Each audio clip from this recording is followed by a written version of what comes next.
So now we're going to talk about extrinsic and intrinsic motivations. Extrinsic comes from the outside world. You do something, you get money or you get praise. It's externalized. Intrinsic is internalized. I do it because I want to do it, because it makes me feel good, because it makes me a better person. This lecture is primarily about extrinsic motivation. I have to say, this is the kind of research I do. This is the stuff I feel most comfortable with, yet it can be a little dry. So we're going to try to work through this slowly.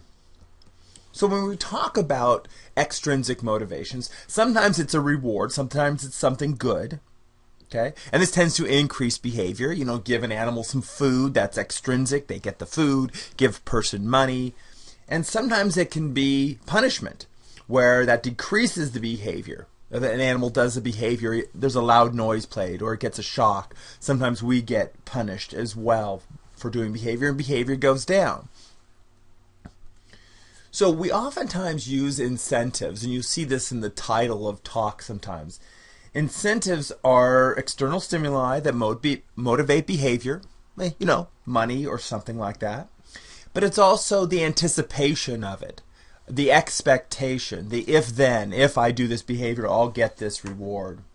Positive incentives, if it's something reward, and a negative incentive is something punishing.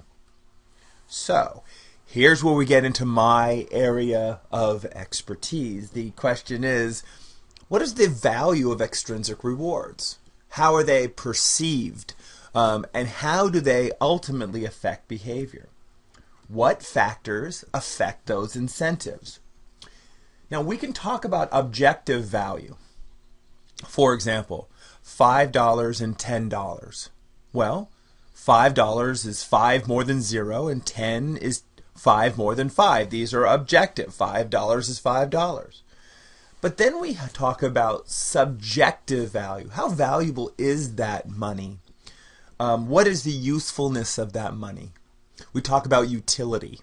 So let me give you an example. What would $100 mean to you? What would you be willing to do to get that $100? As opposed to somebody who's a billionaire. What would they be willing to do it? It's still $100. Objectively, it's $100, but it has different utility to me and you compared to the utility to a billionaire. So this goes back for a very long time about trying to understand economic theory. This is known as utility theory. It's the cornerstone of understanding incentives. So Bernoulli, this goes way back, said that the determination of the value of an item must not be based on its price, but rather on its utility that it uses. The price of an item is dependent only on the thing itself and is equal for everyone. The price of an item is dependent only. The utility, however, is dependent on the person's circumstances. The college student versus billionaire kind of a thing. We apply a perceptual law to understand that relationship, the Fechner law. And I'm not going to get too into the Fechner law, but you should probably at least know it. You should probably at least know the idea of what it's trying to say. And this is the trying to understand the perceptual difference between the objective and the subjective. The objective and the subjective. Fechner showed that equal increase in the intensity of a stimulus, the sound, light, whatever, did not produce an equal or linear increase in the subjective perception. If it's completely dark out and we turn on the light, a small, tiny little light, let's say a matchstick, we light a match, we see a great deal increase in luminance. But if we added another match and we lit that, well, that wouldn't add the same level of increase from going from pitch black to one light. But it would still be more going from one match to two compared to 100 matches lit to 101. 100 to 101 isn't even perceivable, but 1 to 2 is. This is the Fechner law. I do not require that you know P equals K log I, okay? It's just understanding that as we translate things from the external world, the objective stimuli, to the subjective world, we see these decreasing influence. So here is Fechner's law. The intensity increases 10, 20, 30 matchsticks of light, and the subjective perception. This is known as an increasing decelerating function. But we can apply that to money as well. Let's take, for example, that billionaire example.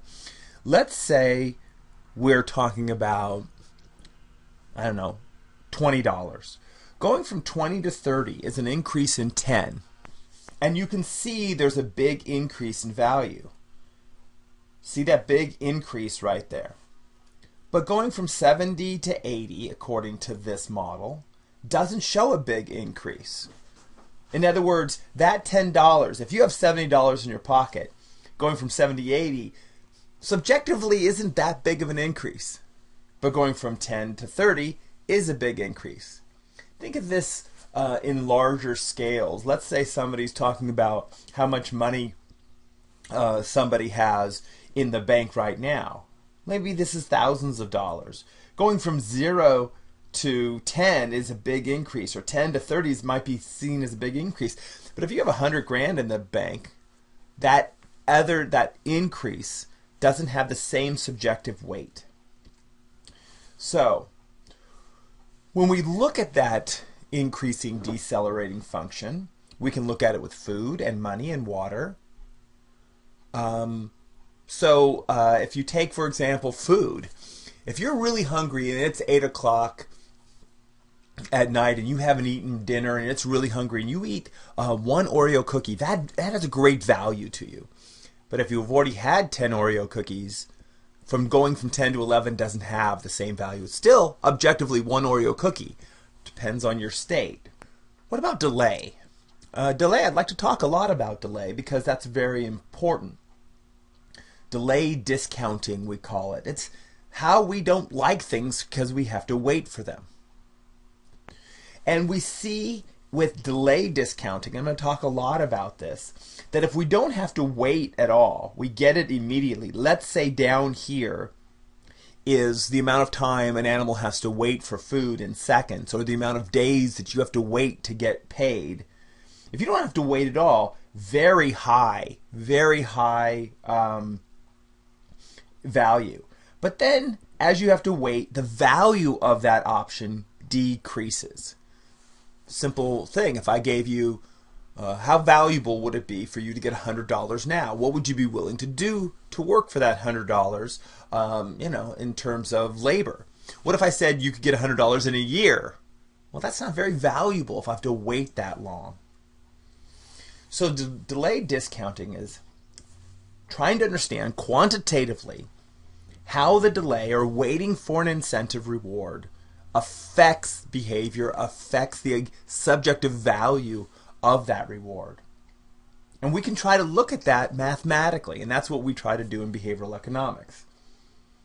So, how does waiting for a reward decrease the value of the reward? And what does it tell us about people who have self-control and can wait for large rewards as opposed to taking a small reward now? Or impulsive, take the small reward now, forego the long-term good reward. That's what we're going to look at right now. So let's take my example. Let's say we have this little black mouse and it's out foraging for food. This is where the theories kind of develop and come from. He's out foraging and he can make a choice. He can get this little reward, but he can get it right now. Or he can travel over here and get a larger reward, but it's going to take him longer. The delay is longer. Small reward soon, large reward much later. How does the animal choose, and how does the animal trade off? The little mouse thinks to himself, if I eat the small, sooner reward, then my chances of survival are slightly improved. I get that little niblet of food. However, if I choose the larger reward, but wait for it larger later, my chance of survival might be even more greatly improved. What is that trade-off? How does the animal make those decisions? Well, they run the risk of losing that large reward. They run the risk of predation. They get eaten. If they have to travel that far, that's a risk. So these genes do not get passed on because the animal gets eaten. So there's the disadvantage of waiting. That's why waiting is a bad thing. Not only don't you get the satisfaction of getting the reward right now, but the waiting, you run the risk of losing the reward, or in this case, you get eaten by a cat. What if he goes for that long one, but he gets another little gray mouse comes in and takes it? And then another little gray mouse takes that one, the small one too. Okay? That doesn't work either. This rat starves and does not pass on its genes.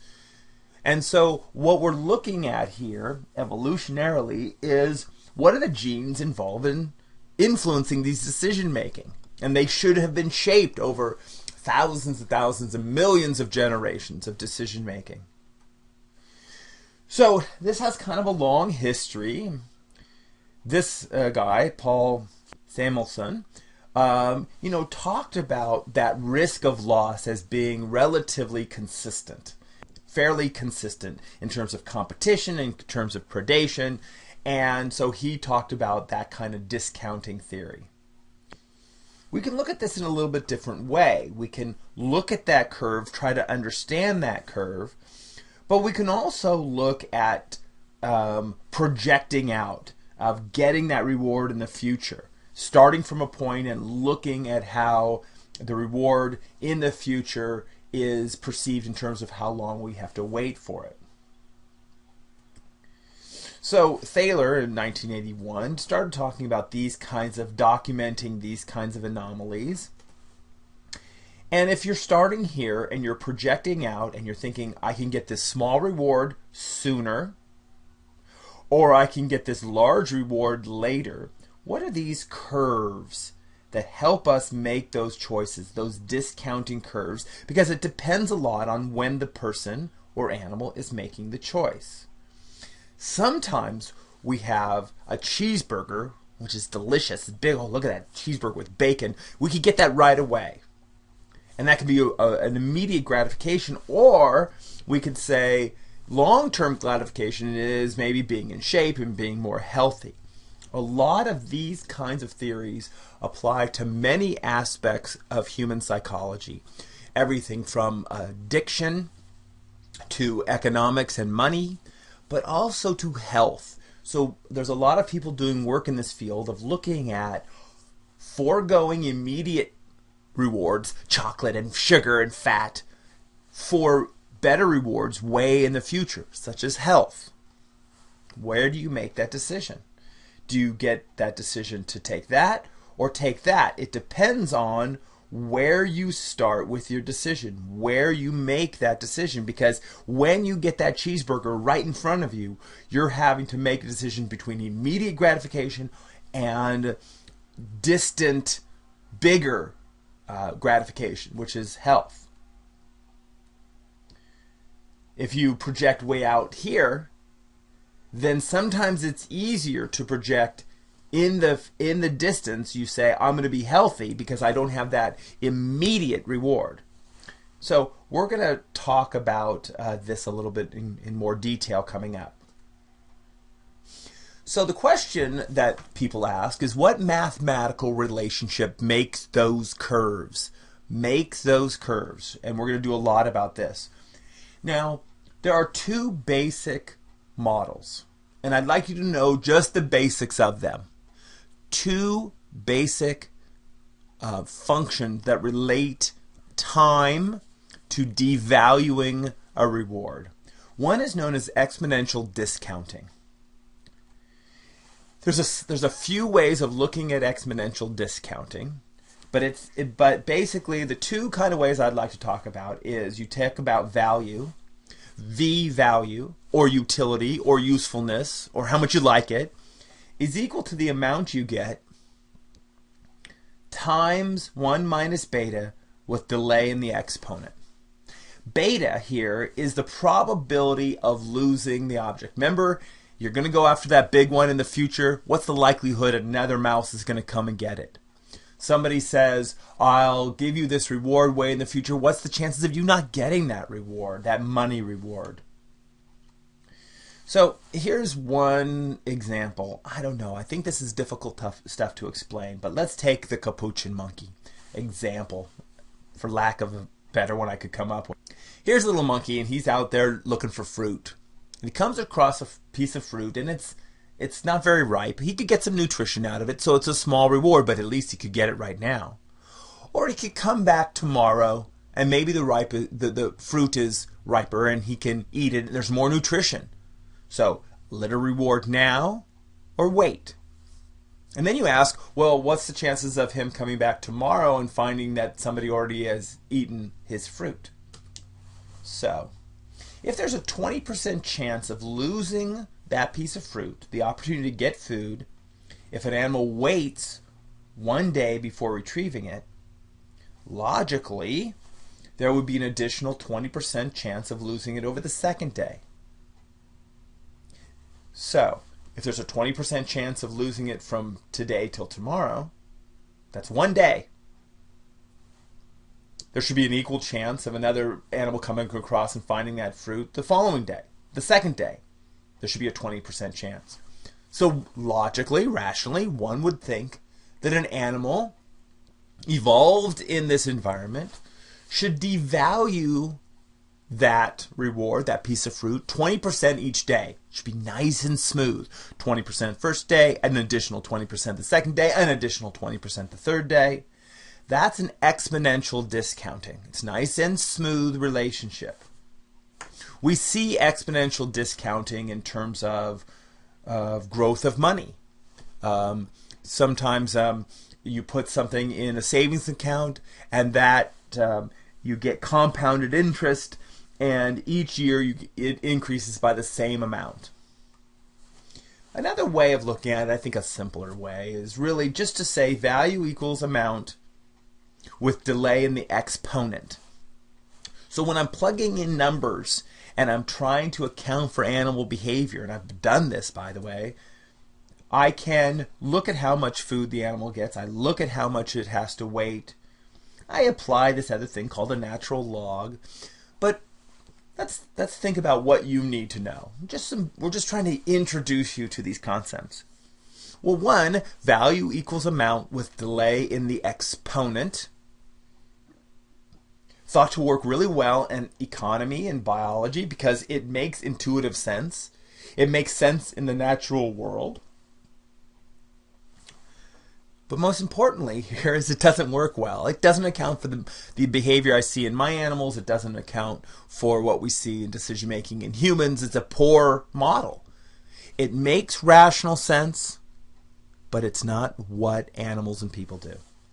Then we get into another model that works a lot better. It's known as hyperbolic discounting, and that's the one I kind of want to talk about.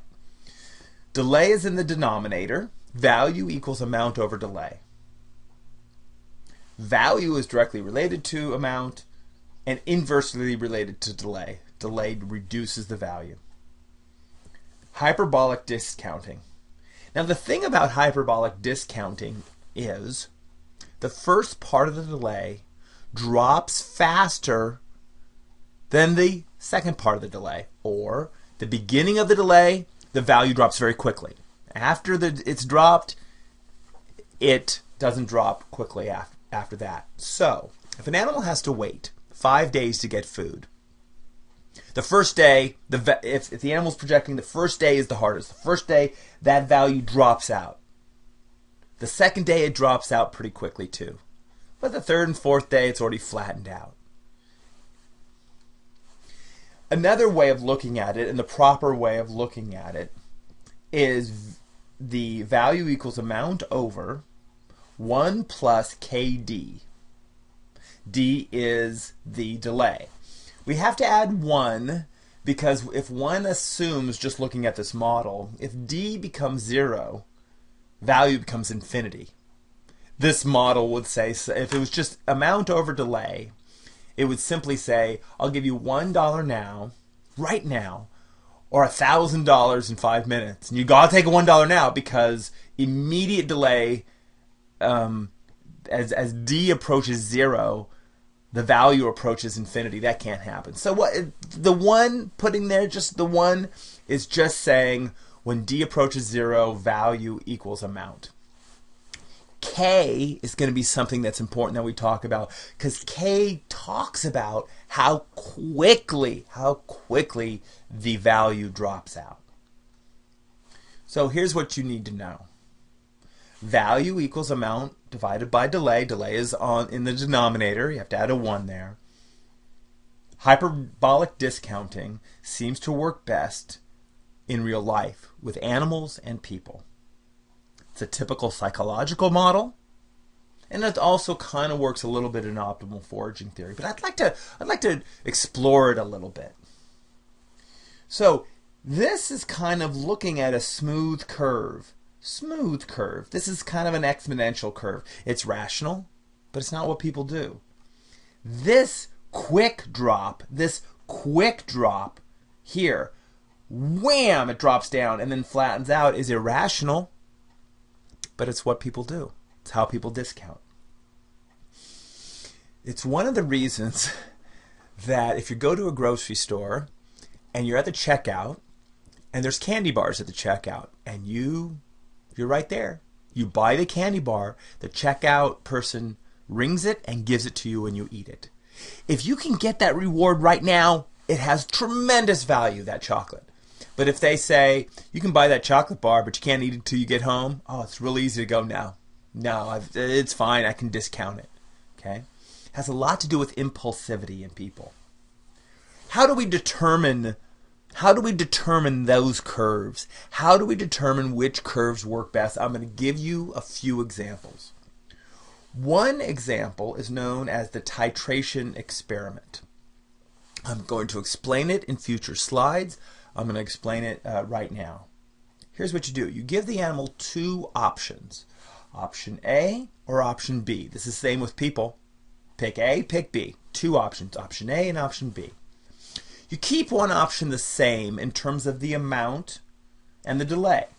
So, in my example up here, amount A equals $1, one niblet of food after 5 seconds. Option B, you get 2 niblets of food, but you have to wait 20 seconds. I did this with starlings, by the way. I did this with birds. And you ask, which one do you prefer? And you simply go up with the amount or down with the amount, up and down, up and down. That's called a titration, until these two equal each other.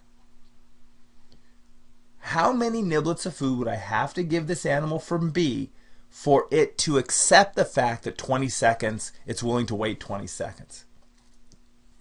That's a titration experiment for amount. It's the same idea for delay. 1 niblet of food after 5 seconds or 2 niblets of food after 20 seconds. And let's say it chooses A. Well, you reduce 20 seconds to 18 seconds, and then you ask, what's the difference? He still chooses A. Okay, let's on the next trial, 2 niblets of food after 16 seconds. Are they indifferent yet? 15 seconds. 14. Okay, now it prefers B.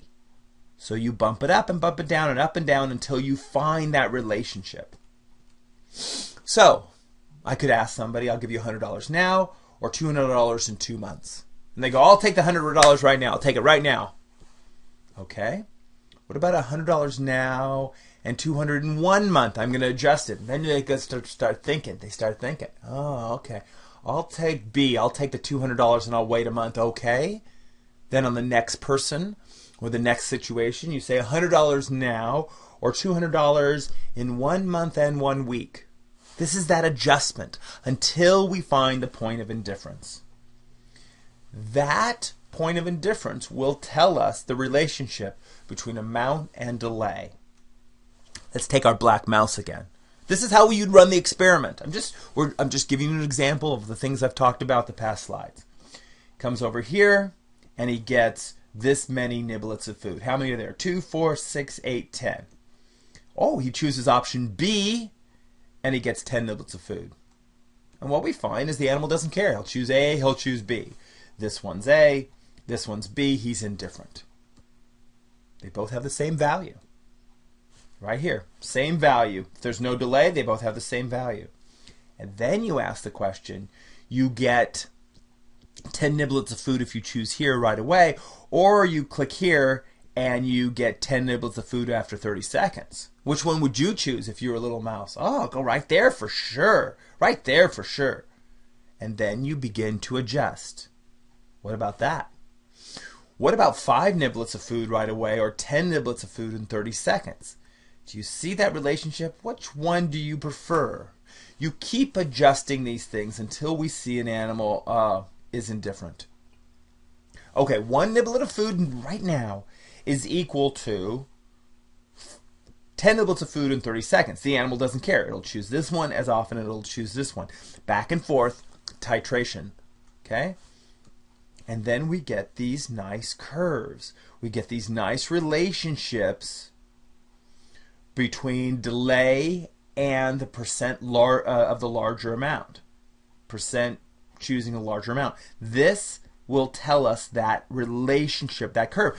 And then we take some math, exponential discounting, hyperbolic discounting, and we say, we take into account the amount and the delay. In exponential, we put delay in the exponent. In hyperbolic, we put delay in the denominator. We say, what curve fits best?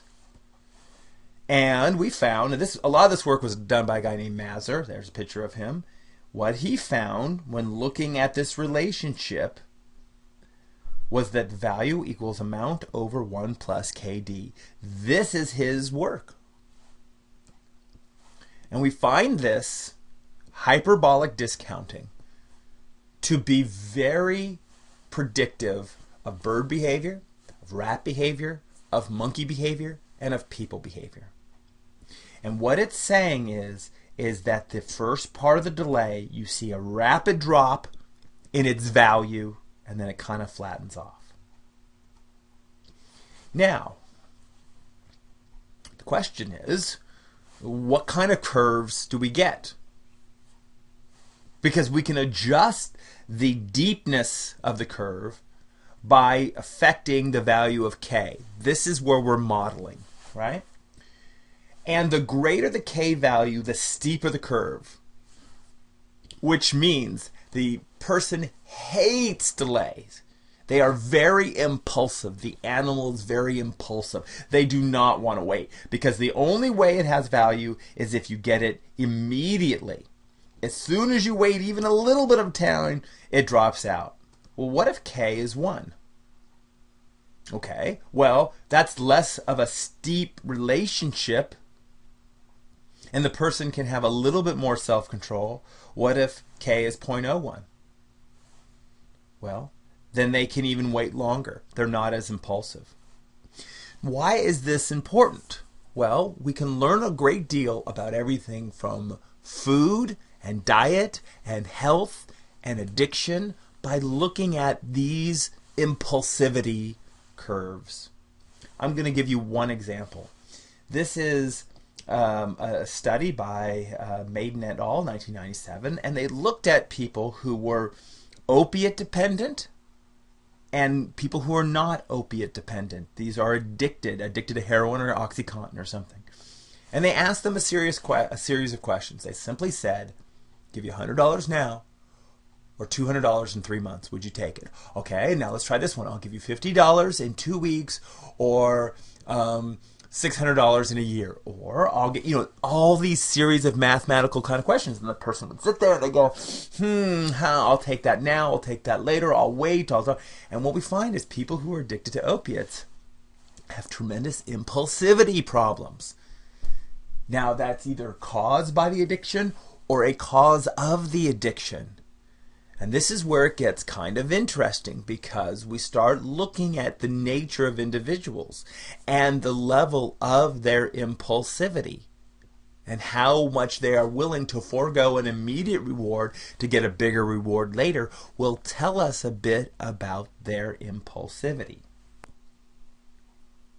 Do you remember this very famous study? It's one of my favorite studies. I love this study. But, what they did was he looked at little kids when they were little kids, and they asked them at the age of 4, he said, okay, get a marshmallow, you get it right now. Or if you'll wait 10 minutes, I'll come back and I'll give you 5 marshmallows. And you can do this with M&Ms, and you can do this with gummy bears.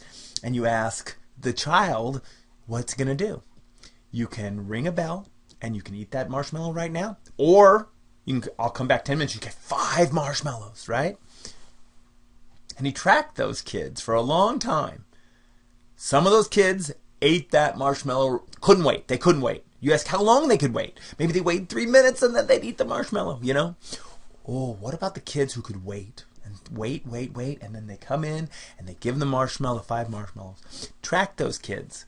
And we see a lot of correlation between the kids that couldn't wait and other impulsivity problems. Obesity, drug problems as adults. There's a lot of correlations. So these aren't trivial things. These are important things. What about this one? This is a current smoker versus a control group.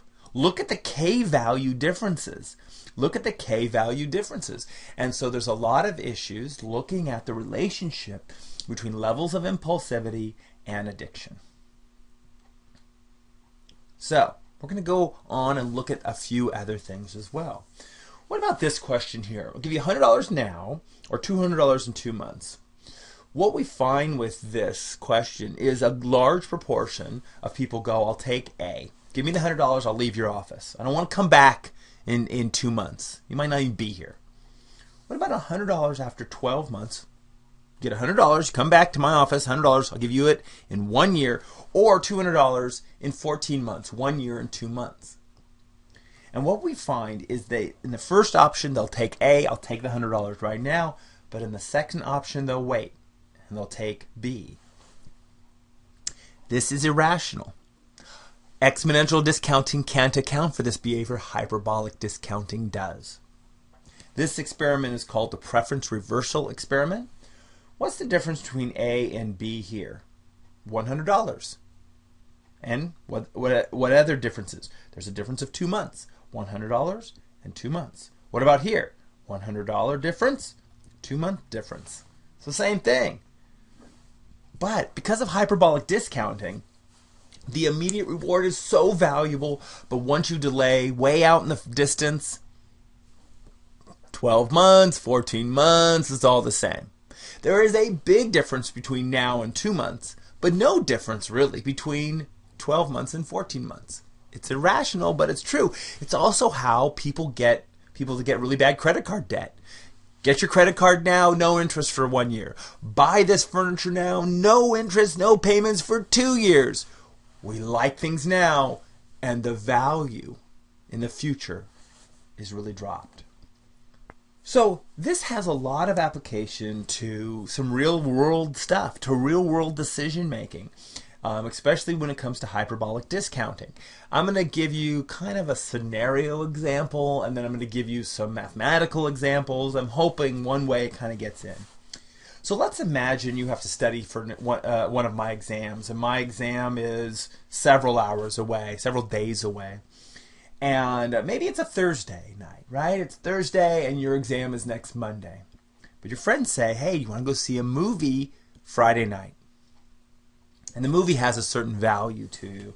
Let's say it's $6. I'm just throwing numbers out. Okay, so you're going to go see it at a cheap movie.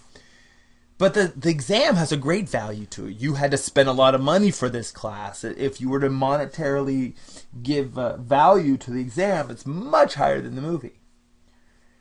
And if you had to wait 21 hours before you got to see the movie, or 64 hours before you took the test, amount over delay, 1 plus delay, amount over delay, it would have a value of 0.27. But studying for the exam has a value of 0.231. I'm just calculating this. And you say on Thursday night, oh no thank you, I will not go to the movie tomorrow night because I'm going to be studying for my exam next Monday. So if you start from a point here, looking into the future, Friday night and Monday, well, if you're making a decision in terms of value of the movie or the exam, it's really easy. You go, I'm sorry, I cannot go to the movie with you tomorrow. However, your friends, because they are mean, come to you the next day and say, give you a call and say, we're going to the movie right now. We're going to get to that movie in half an hour. Do you want to go to the movie now? Well, now, if you reduce 20 hours from both options, and it's just that time, that movie's in half an hour. 6 divided by 1.5 is 4. That's the hyperbolic value. The exam is 43 hours away, and it doesn't have the same value. So let's look at this point of decision. Not here, not Thursday night, but here, Friday night. And then what do? You go, oh, let's go to the movie right now. Yesterday you were happy to forego the movie on Friday night to study for your exam. Friday night, the immediacy of it Friday night, changes that. It has a lot to do with this hyperbolic relationship. Okay? Again, this tells us a lot about things like addiction to smoking. Tells us a lot about economics. It tells us a lot about obesity. Okay, this is just another example, the stuff I've done in my labs. Let's just look at birds, okay? Here's a bird. You're giving a bird an option. You get 6 niblets of food as a hungry bird after 1 second. So 6 divided by 1 plus 1, we'll say k is equal to 1. We'll just keep it nice and consistent. Option A is 6 divided by 2, hyperbolic, equals 3. It has a value of 3, a subjective utility value of 3. Or they get option B. It's 20 niblets of food. Oh, that's a lot, but it has to wait 19 seconds. So 20 divided by 1 plus 19 is 20. It has the utility value of 1. The animal chooses A more than he chooses option B. No problem. Then I take the same bird, or maybe a different bird, and I ask a different question. I say option A and option B. You get to choose option A. Maybe that's a blue key that it gets to press, and option B is a red key, whatever.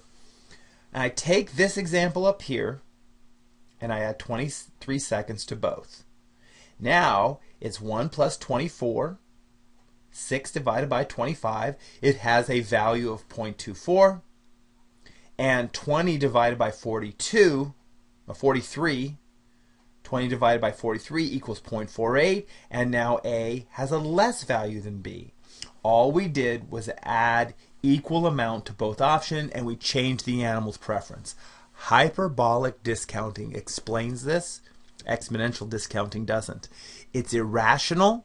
They should have the same relationship, but they don't, because we are translating objective amount of time they have to wait, objective amount of food, into subjective, what's the value of those things. So the last thing I want to talk about, we'll talk about more, is I'm switching just a little bit of topic because it's kind of a fun, interesting thing.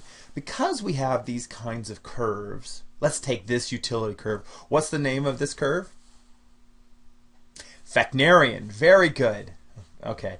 An increasing decelerating function has a lot to do with where you are in your wealth. If you are up here, if you start here, and you increase your wealth by a certain amount, it doesn't really increase your utility, your value very much. But if you lose the same amount,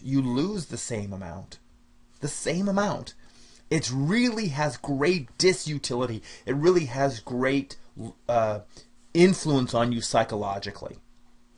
Gain, the same amount gain, is not equal in its subjective feelings in terms of its goodness as the same amount loss is to your badness. I don't know how else to put that. We call that losses loom larger than gains. Let me give you an example. Suppose you're working in a company and you've worked in that company for a while. Okay? You've worked in the company for a while and you've reached a certain level in that company and you have a certain prestige and you have a certain income and you're very happy starting here. And then somebody comes and asks you, do you want to take a risk on this new product? And if so, you have a chance of gaining this amount for your company. But that only brings you up a little bit in the status of your company. The loss of the same amount, if there's a chance of that loss, really drops you down. You really drop down.